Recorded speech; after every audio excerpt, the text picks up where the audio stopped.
Apa pentingnya rekonstruksi terhadap suatu perkara yang menarik perhatian bagi penyidik untuk membantu penuntut umum dalam proses persidangan dalam pembuktian perkaranya? Sangat penting ya, karena dari situlah kita bisa memberikan gambaran tentang peristiwa yang terjadi, termasuk peran si pelaku, peran orang yang kita tuduh sebagai pelaku kan, perannya ini.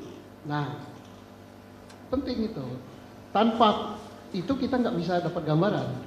Jadi kami tegaskan terhadap perkara yang sifatnya pembunuhan atau berencana pasti ada rekonstruksi. Pasti ada dan harus itu. Terus dihadiri oleh siapa saja biasanya di lapangan? Oleh pertama penyidik wajib. Baik. Nah, kalau mau diundang hadir jaksa. Baik. Yang tadi kan sudah ada yang calon jaksa penuntutnya kan sudah ada. Selain itu siapa lagi yang hadir? Kemudian para pelaku. Baik. Nah, selain itu pelaku mau penasihat hukumnya. Penasihat hukum juga hadir. Iya, supaya fair. Persoalannya apakah pelaku ini memperankan apa yang disangkakan pada dia. Baik. Kalau dia tidak memperankan, misalnya peran ini diganti orang lain, padahal pelakunya ada. Mengapa diganti orang lain? Oh, karena dia tidak mau. Mengapa dia tidak mau? Karena dia merasa tidak melakukan. Ini yang jadi persoalan. Baik. Berikutnya, Ali.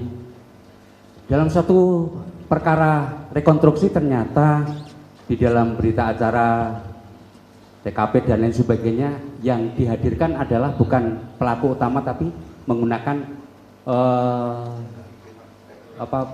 peran pengganti. Peran pengganti. Apakah itu pernah dialami oleh ahli ketika selaku penyidik? Tidak harus pelakunya. Pernah, karena mati. Pelakunya ada pelaku yang mati, misalnya saling keroyok, terjadi pembunuhan, berantem ini lawan ini, yang ini sisa satu, yang ini masih lengkap, yang sisa satu ini diperankan orang lain.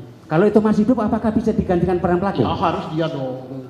Kalau dia nggak melakukan rekonstruksi, ini pertanyaan apa dia pelakunya apa bukan? Gitu. Pertanyaan kami ketika Bapak menjadi penyidik, pernah nggak itu sebetulnya para tersangka itu masih ada, tapi fakta di lapangan itu pakai peran pengganti? Oh enggak.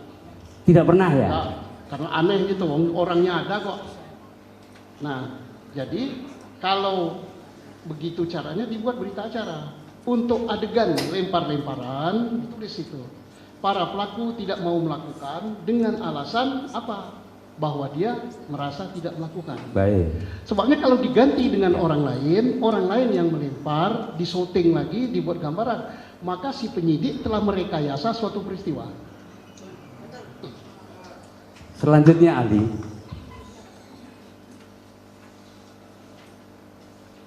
ketika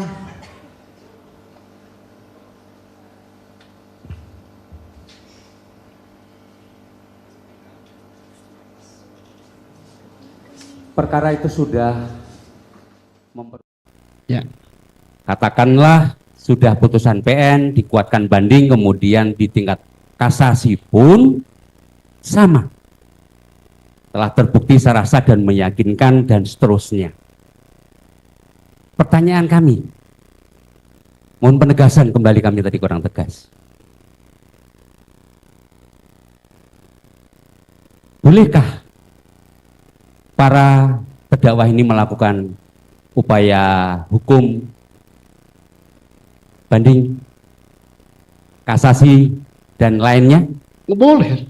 Boleh. Undang-undang kita memberikan kesempatan untuk, karena pada tingkat yang ditangani oleh manusia tidak menutup kemungkinan terjadi kehilapan. Boleh. Boleh. Ya. Baik. Kalau terkait PK seperti apa? Ya, Menurut boleh. ahli? Boleh. Baik. Karena di PKK itu dipersyaratkan ada 3. Novum, putusan yang bertentangan, atau kelalaian. Kan? Nah, sepanjang 3 syarat ini ada, salah satu diantaranya, salah 2 atau salah 3, why not? Gitu kan? Ahli, kami tertarik tadi, kenapa PK dan itu boleh? Karena ahli tadi menyebutkan ada 3 kriteria Iya. yang bisa dilakukan proses sidang. Jadi terkait novum, kemudian Sebentar Pak, sebagainya. sebentar. Kan seperti itu. Sebentar, saya udah paham. Ya. Ya, tadi udah sebentar. Saya mau berbicara dulu, mohon tenang ya. Tadi kan saya sudah tanyakan di depan. Ahli ini akan menerangkan seputar hal apa? Kan sudah dijawab sama ahli ini Penyidikan. mengutarakan sesuai dengan keahlian dia, yaitu tentang penyidikan dan seterusnya.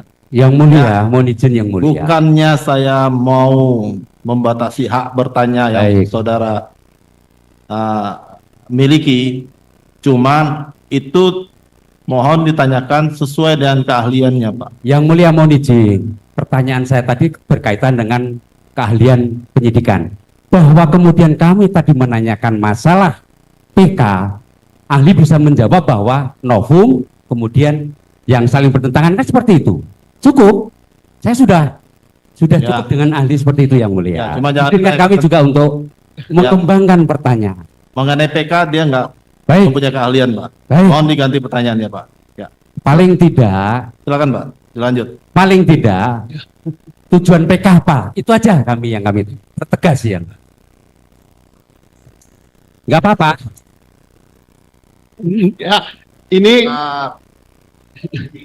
Majelis yang terhormat, bahwa nanti kami akan mengajukan ahli pidana. Disitulah kita akan tanyakan. Kami juga Yang tidak mulia. mengetik. Yang mulia, Mengoreng kami sudah tadi. paham dan mohon izin. Sebentar, satu-satu. Tidak perlu kami komentari karena yang mulia yang mengatur persidangan ini. Terima kasih yang mulia. Ya, mohon. Silakan untuk ditanyakan selanjutnya, Pak. Kami keberatan untuk dijawab oleh ahli penyidikan yang mulia. Ya, Pertanyaan itu. silakan untuk ditanyakan yang pertanyaan selanjutnya, Pak. Iya, Silakan. itu hak saudara. Nggak apa-apa. Yang penting yang mulia. Kami diizinkan Jangan meneruskan dijawab. yang mulia. Ya, Diizinkan untuk meneruskan pertanyaan lagi. menanyakan seputar apa? Menanyakan kepada ahli masih diizinkan. Silakan, Pak. Silakan. Tapi tentang pengetahuan dia aja, Pak. Ya, kami Soalnya hanya dia- berkaitan dia dengan hanya dibatasi keahlian yang keahliannya bersangkutan miliki. yang mulia. Itu. Betul. Ya, silakan, Pak. Kalau ada pertanyaan, silakan. Oke. Kalau tidak ada lagi, kita berikan kesempatan kepada para pemohon untuk mengajukan pertanyaan. Cukup? Masih ada dari rekan yang lain? Biar teman kami yang Silakan. meneruskan yang mulia. Silakan, Pak. Tolong kasih kesempatan. Ya, silakan, Pak.